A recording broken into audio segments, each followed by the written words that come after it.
અરે વચ્ચે તમને બેનું કહું, અમુક વાત અમે આપણે શું છાપામાં ન આવે એટલે બધું ખોટું ઓલું ન થાય, એટલે આ 17 ચડાવે ને માણસોને,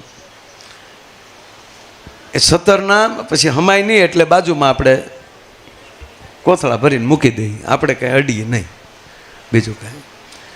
તો એ 17 કોક લઈ ગયું. બોલો કેટલા ખબર? 90 કિલો, 90 કિલો ચાંદી. ઓહો થઈ જાય ને. સડા કેટલા ગ્રામના હોય? માને કેમ માણસો માને છે એ તો જુઓ. એટલે સાહેબ ત્યારે અધિકારી આપણા સાહેબ હતા ડીવાયએસપી બીડી રબારી સાહેબ. તો મેં સાહેબ ફરિયાદ નથી કરવી અમારે. અહીંયા હજારો માણસો ફરિયાદ કરવા આવે અને એની ફરિયાદ બીજે કરીએ અમને વાજબી લાગતું નથી. એ લઈ જનારો એ માનો સોરું હશે ને. મેં કીધું, એણે માને કીધું હોય કે માં આ તારી પાસે બધું પડ્યું છે. નથી છોકરા ઘણા માના ઘરેણા વેચી નાખતા, ઉઠિયાણ છોકરા હોય કોક, આ તારે હું ઠોળિયા પહેરીને કરવા લાય, છોકરાનું વ્યવહાર કરવો છે. એટલે આપણે માં આપી દઈએ ને, આપી જ દઈ ને કે માં દીકરાનો વરો થતો હોય એટલે આપી દઈએ. ફર્યું હોય ન હોય ઘરમાં ને ઓલા વેવાય વળી વધારે કહું વહેલા હેર નહીં નાખી દઉં તો અમે બીજો સંબંધ કરીશું. હવે એક તો દીકરીઓ ઘટે ને માંડ આ કોકે પાડી હોય. એટલે મેં કોઈ દી નકારાત્મક વિચાર્યું જ નથી સાહેબ. એટલે મેં સાહેબને કીધું, મેં કીધું એને માને પૂછ્યું હોય કે માં મોટા લોટની જરૂર છે, તો માએ કીધું કે ઉપાડ, નગર તો હિમાડો શું કામ વટવા દે. સાહેબ એ લઈ ગયા. ઓલા સાહેબ મને કે માયાભાઈ કેટલા કિલો છે? મેં કીધું તમે હું ક્યાં જોખવા ગયા હતા, આ તો અંદાજ કહે. એટલે આપણે કંઈ ફરિયાદ કરવી નથી. તું જ કોર્ટ, તું જ કાયદો, તું જ અમારો ઇન્સાફ. અમારા માટે એમાં મોગલ તું જ કોર્ટ છો, તું જ કાયદો. કાં કરી દે ફેસલો ને કાં કરી દે ગુના માફ. બસ એક જ ભરોસો. એટલે મેં કીધું એ માં કરે બધું, આપણે એને સારું લાગ્યું છે એવું કર્યું છે, આપણે નિર્ણય કરવાવાળા કોણ? એટલે વાત પૂરી થઈ. બન્યું એવું, એ લોકો ચાંદી લઈને રાજકોટ ગયા. આપણે ઘણીવાર શું થાય, એ ફરિયાદ લખાવીએ ને તો અમુક નાના વરણને માણા અધિકારીઓ પકડે. આમાં તો વીઆઈપી હોય. હા, 90 કિલો ચાંદી સોરનારો થોડો નાનો હુનો માણા હોય.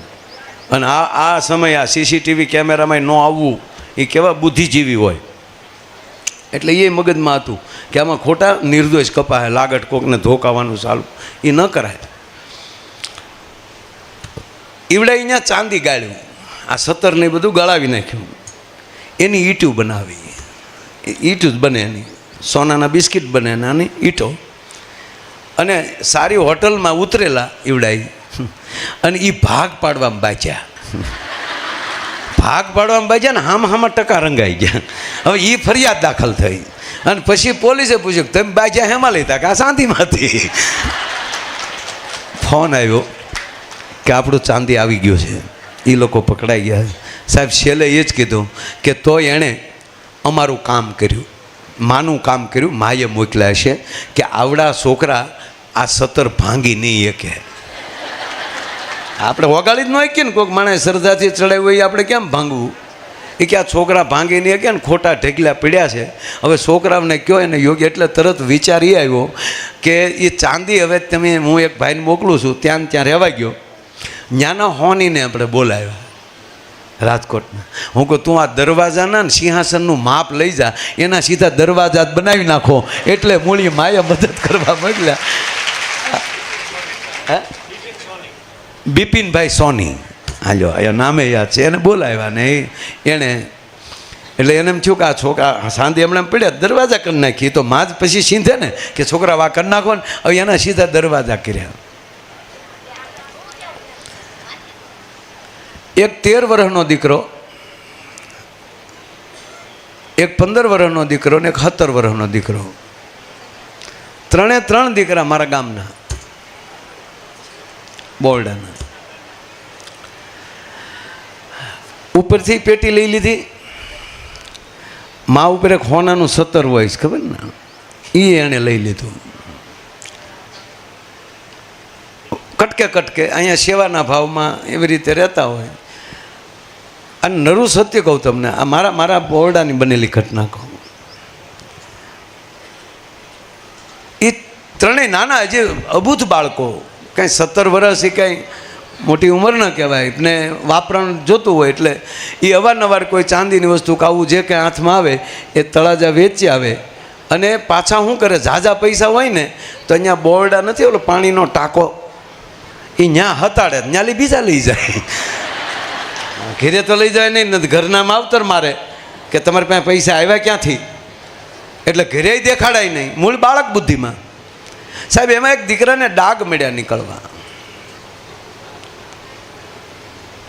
આ કાલ સવારની વાત કરું તમને. અને દીકરાને સફેદ ડાઘ મળ્યા થોડા થોડા નીકળવા અને મોમીન થાય. એ દીકરો અહીંયા આવ્યો 17 વર્ષનો. બગડાણા પોલીસ આવી, એ છોકરાને બેસાડ્યા. કોણ કોણ? એ ત્રણેયને ગોત્યા, ત્રણેયના રૂમમાં બેસાડ્યા. રાતે હું બહારથી પ્રોગ્રામમાંથી આવતો હતો ને પોલીસે મને ફોન કર્યો કે ઓલી જે ઉપરથી પેટી ગઈ હતી ને એ બધું થયું હતું, તમે ફરિયાદ ન લખાવો પણ અમારી નોંધમાં હોય એ છોકરા જડી ગયા છે. ક્યાંના છે? તકી તમારે શું કામ છે?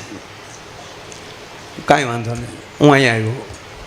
મેં એને ફોનમાં કીધું કે છોકરાઓને કંઈ કહેતા નહીં, એ નાની ઉંમરના હશે તો મારી મા અમારી ઉપર ખીજા છે કે મારા છોકરા મારા બાળકો છે.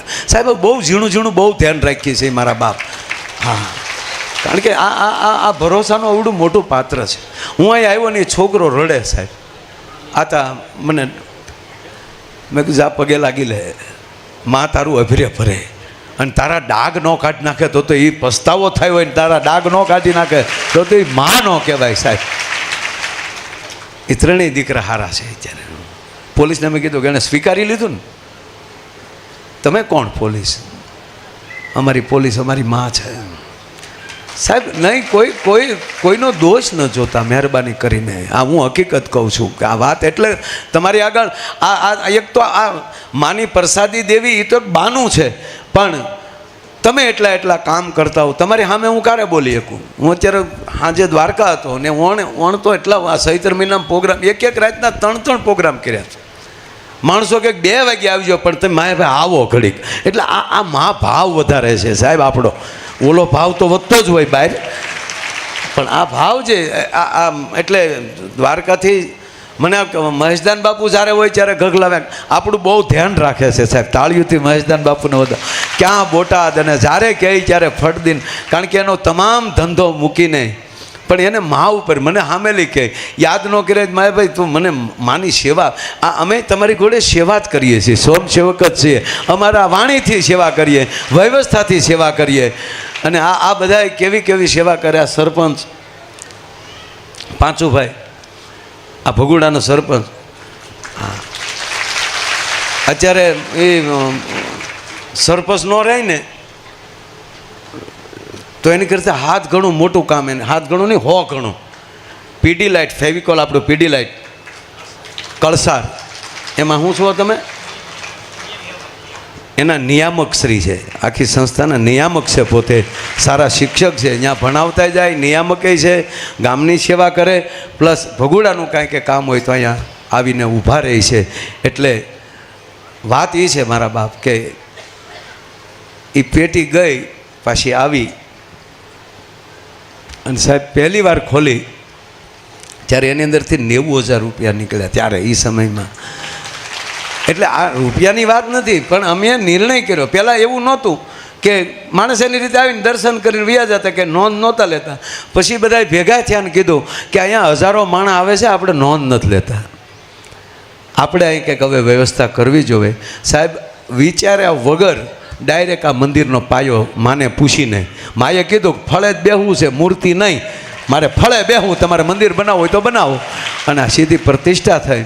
અને પ્રતિષ્ઠાના દિવસે 108 કુંડી યજ્ઞ હતા. જે હશે એને ખબર હશે, 108 કુંડી યજ્ઞ. એક કુંડીએ 2 જણા બેઠા હતા, એટલે 216.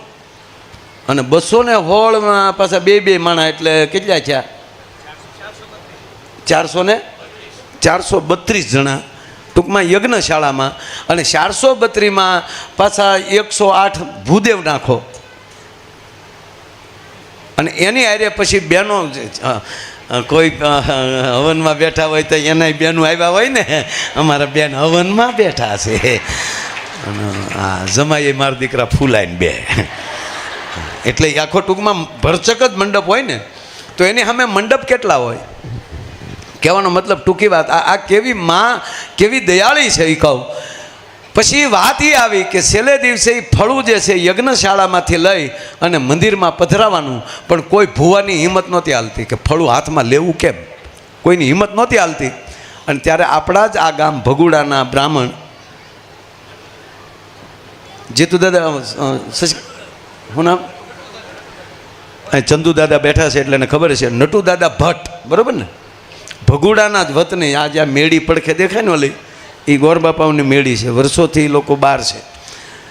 એ પોતે આચાર્ય, અને એ આચાર્ય પદે અહીંયા યજ્ઞમાં પોતે આચાર્ય હતા. પછી એણે માને પગે લાગીને કીધું કે માં તારો બ્રાહ્મણ છું, અને તમારી આજ્ઞાથી અમારે તમને મંદિરમાં, તમે હુકમ કર્યો ત્યારે અમારે એને તમને મંદિરમાં પધરાવાના છે.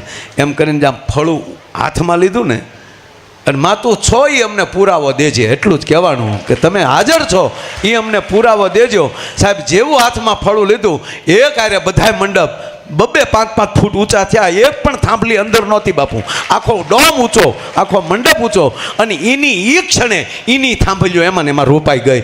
એક ખીલી મારવી પડે એટલું નુકસાન નહોતું જ્યું, ફડાક કરતો મંડપ હેઠો ને એની ક્ષણે, અને હજારો માણાના ડોળા ફાટ્યા રહ્યા. મારો કહેવાનો અર્થ, પછી વારાઘડીએ હું કીધા કરવું, છો એ છો જ મારી માં, તું અહીંયા બેઠી જ છો, એમાં કોઈ શંકાને સ્થાન નથી. અને આવો જ્યારે ઉજળો અવસર થઈ રહ્યો છે, અને એમાં જે કાંઈ આ તો પ્રસાદી જે માની છે માણસો, એટલે એ માટે આપણે એ માટે કરીએ કે હજારો માણસ આવે અને અમને ફોન કરે, મુંબઈથી આવતા હોય, પરદેશમાંથી આવતા હોય,